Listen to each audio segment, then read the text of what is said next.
Kratos punched things good. Do you want to punch things good? Okay, I'll show you how to punch things good. I'm Jamie Latour, and here are some combat tips to help you survive in God of War Ragnarok.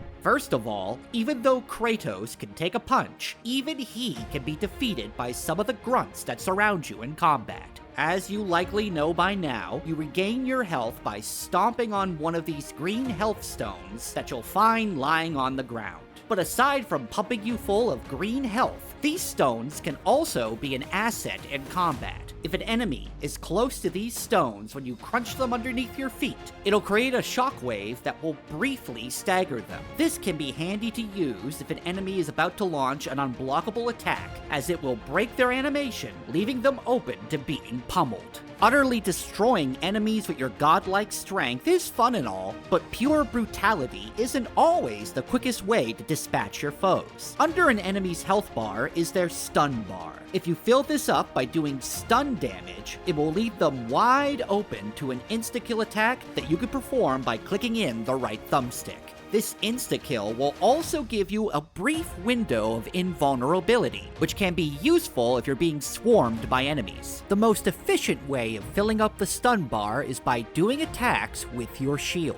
If you sense that an enemy's stun bar is going to fill up quicker than their health bar will deplete, then it may be a better idea to go in for the stun. Atreus' arrows also deal stun damage, so you're going to want to utilize him in battle. While just firing the arrows at an enemy will hurt them a little bit, you should use Atreus' abilities to either stun bad guys or disrupt their attacks. A good time to use the boy's arrows is when you're juggling an enemy in the air with your heavy attacks, as that will cause them to fall to the ground slower. This will give you more time to consider options on how to murder them violently and also extend your combo. If you played the first God of War, no, not that one, this one, then you know that you can throw your axe and call it back. You throw the axe by aiming and then hitting the light or heavy attack button. Most players will probably go for the heavy attack throw, as heavy means more damage. But while the light attack throw is weaker, it can actually be more useful when you're swarmed by enemies, as it can sweep their legs Karate Kid style. Although, I'm pretty sure the Karate Kid didn't use an axe, but he probably would have won those tournaments a whole lot faster if he did. This could be an efficient crowd control method, so if you find yourself in a situation where you're being overwhelmed, the light attack throw can stumble these guys to give you some breathing room.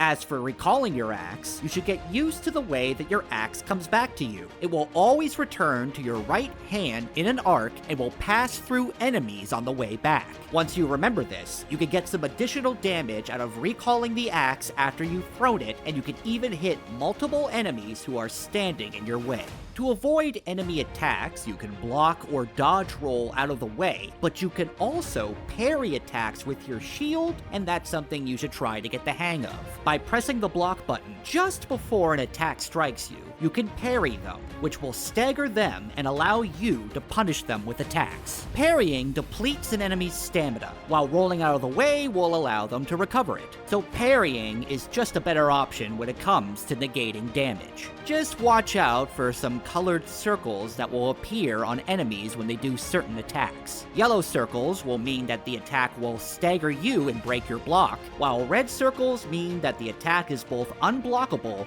and unparryable.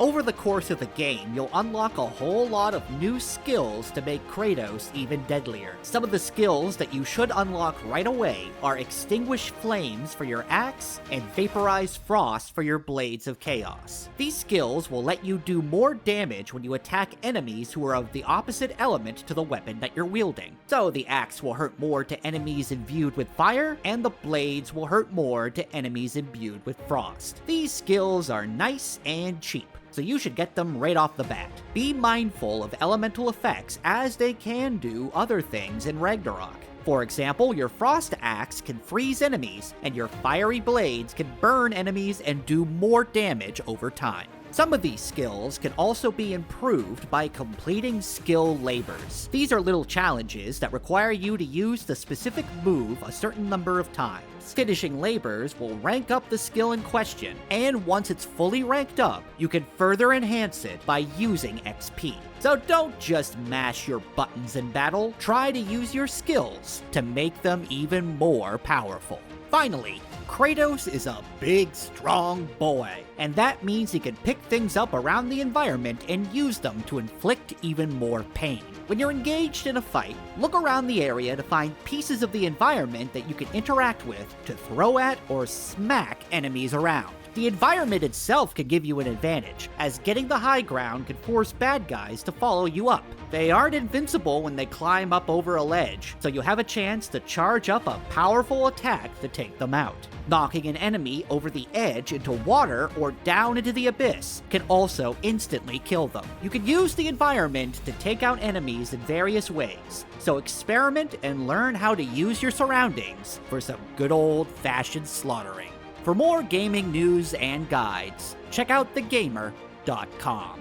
Thanks for watching, and we'll see you next time.